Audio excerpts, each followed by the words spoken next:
All right, now pull up a seat, pull out your notepads, pull out your notebooks, whatever you got, because I'm not leaving without giving you a bonus. This is our wrap up. This is our bonus. I hope you've had a lot of value in this course, but this one you really want to write down. So 7 steps to problem solving. Let's get into it. Step number 1. What affects more than you? And it has a gap. So I talked about this a little bit before, but we have to define a problem that affects more than just ourselves.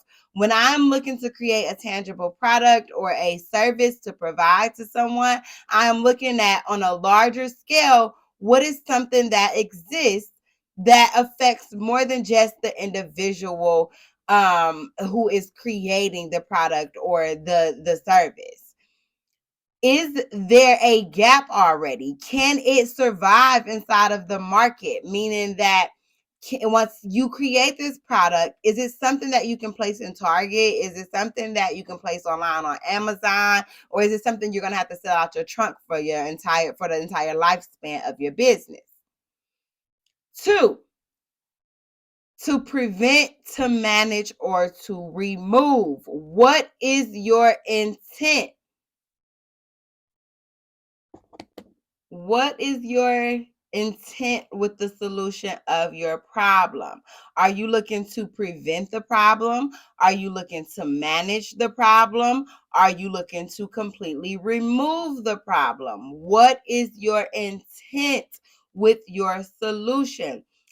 How will your solution actually solve the problem? Or is it just preventing the problem? Is it managing the problem? Is it removing the problem? Make sure you answer those things. 3, how? How are you going to do? How, Sway? How are you going to do it? How are you going to get it done? What is your system? Are you doing it through an ebook? Are you doing it by physically doing it for your client? Are you doing it through an online course? Are you doing it by them getting on an app? Do they just have to put in information and it produces an outcome or a solution for them? How? What are the logistics of getting to the end goal of solving my problem, managing my problem, or removing my problem?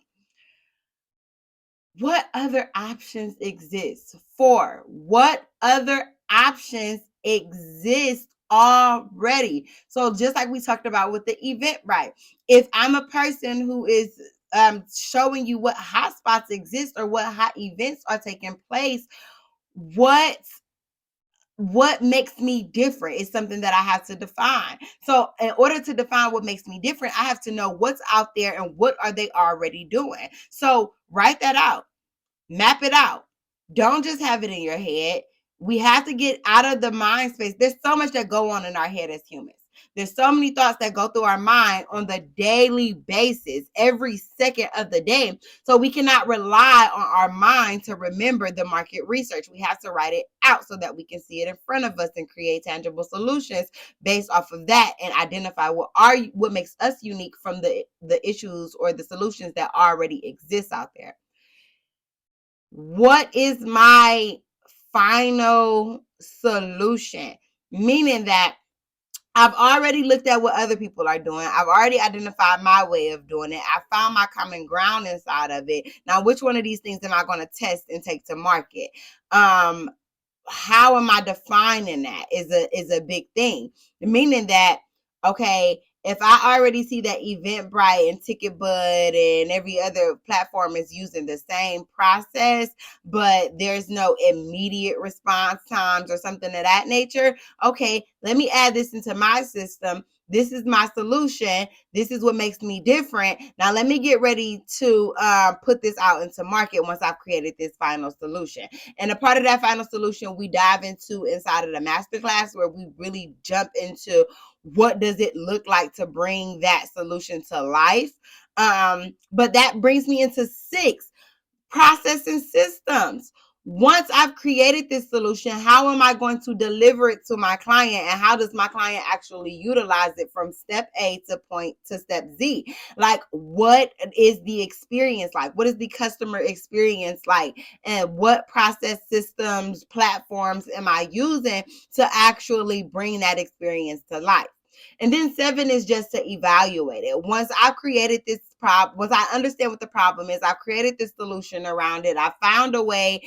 I know what my delivery method is, or what my goal is with this problem. I understand, all of these different aspects of it. So now, how do I evaluate it? How do I manage it? What are my key performance indicators? Meaning that, what am I using to identify if this is a success or a fail? You have to be able to evaluate your solution to your problem to know, is it working or is it not? Is it producing results or is it not?